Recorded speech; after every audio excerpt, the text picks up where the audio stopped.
हाल ही में प्रधानमंत्री श्री नरेंद्र मोदी जी द्वारा भोपाल में एक रैली के दौरान उन्होंने एक भाषण दिया। उस भाषण में उन्होंने कहा कि यहाँ 80% मुस्लिम पासमानदा समाज दलित व शोषित है।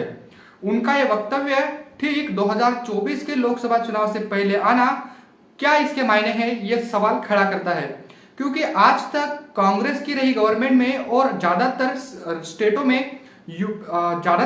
में खासकर यूपी में और अलग अलग स्टेटों में भी बीजेपी की सरकार है।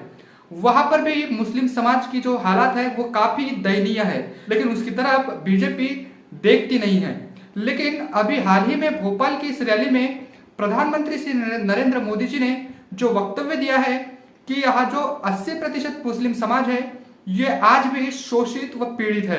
1947 से लेकर आज तक ज्यादातर यहाँ देश में कांग्रेस की सत्ता रही है और कांग्रेस ने ज्यादातर मुस्लिमों के बल पर ही अपनी गवर्नमेंट बनाई है और अभी भी कांग्रेस की और बीजेपी की अलग अलग स्टेटों में सरकार है।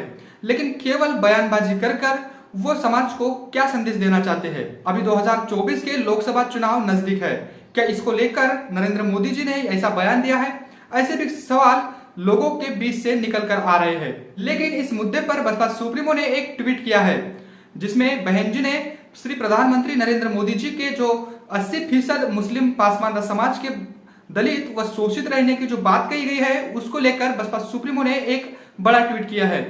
उन्होंने लिखा है, पीएम श्री नरेंद्र मोदी जी द्वारा भोपाल में बीजेपी के कार्यक्रम में सार्वजनिक तौर पर यह कहना कि भारत में रहने वाले 80% मुसलमान पासमानदा पिछड़े शोषित है, यह उस कड़वी जमीनी हकीकत को स्वीकार करना है जिससे उन मुस्लिमों के जीवन सुधार हेतु आरक्षण की जरूरत को समर्थन मिलता है।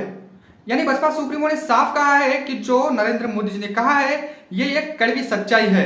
लेकिन उनके सर्वांगीण विकास के लिए अगर बीजेपी की केंद्र सरकार व राज्यों की अलग अलग सरकारें कुछ उनके हितों की अगर बात करे तो ये ज्यादा बेहतर होगा। बसपा सुप्रीमो ने अपने अगले ट्वीट में ये कहा है, अतः अब ऐसे हालात में बीजेपी को पिछड़े मुस्लिमों को आरक्षण मिलने का विरोध भी बंद कर देने के साथ ही इनकी सभी सरकारों को भी अपने यहाँ आरक्षण को ईमानदारी से लागू करके तथा बैकलॉग की भर्ती को पूरी करके यह साबित करना चाहिए कि वे इन मामलों में अन्य पार्टियों से अलग है। बसपा सुप्रीमो ने साफ कहा है कि केवल कहने से कुछ नहीं होगा। अगर इनकी केंद्र सरकार व अलग अलग राज्यों की सरकार इनके हितों में अगर कुछ अच्छा काम करती है तो ज्यादा बेहतर होगा। अगर मुस्लिमों को आरक्षण मिलने के विरोध में अगर ये सरकारें काम ना करे तो ही इनका भला हो सकता है। साथ ही मुस्लिमों का जो बैकलॉग है उसको भी भरा जाए, नहीं तो केवल इनकी ये जो भाषणबाजी है, जो प्रधानमंत्री श्री नरेंद्र मोदी जी ने कहा है कि 80% मुस्लिम यहाँ दलित व पिछड़े हैं।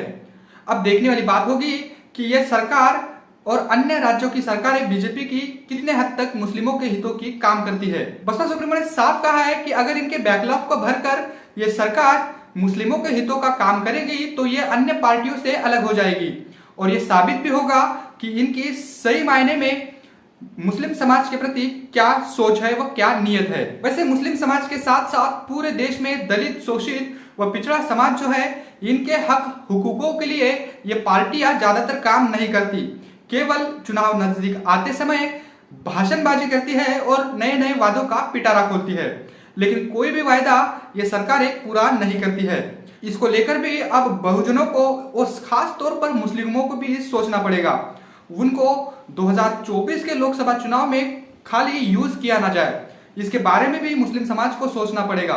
और इसी के साथ दलित शोषित समाज को भी ये सोचना होगा कि अगर उनके हक अधिकारों को मजबूत करना है तो उन्हें ऐसे प्रतिनिधियों को संसद में भेजना होगा जो उनके अधिकारों की बात करे, वो उनके मान सम्मान की बात करे। केवल यहाँ 80% मुस्लिम पासमानदा समाज दलित व पिछड़ा है ऐसा कह देने से इनका भला होने वाला नहीं है। तो इसलिए बहुजन समाज के साथ साथ मुस्लिम समाज को भी अपने हक अधिकारों के लिए जागरूक रहना पड़ेगा। वैसे प्रधानमंत्री श्री नरेंद्र मोदी जी के इस बयान को लेकर आप क्या सोचते हैं, कमेंट करके हमें जरूर बताएं। मिलते हैं अगली रिपोर्ट में, तब तक के लिए जय भीम, जय भारत। बहुजन विचारधारा को बढ़ाने के लिए हमारे चैनल को सब्सक्राइब करें, लाइक करें।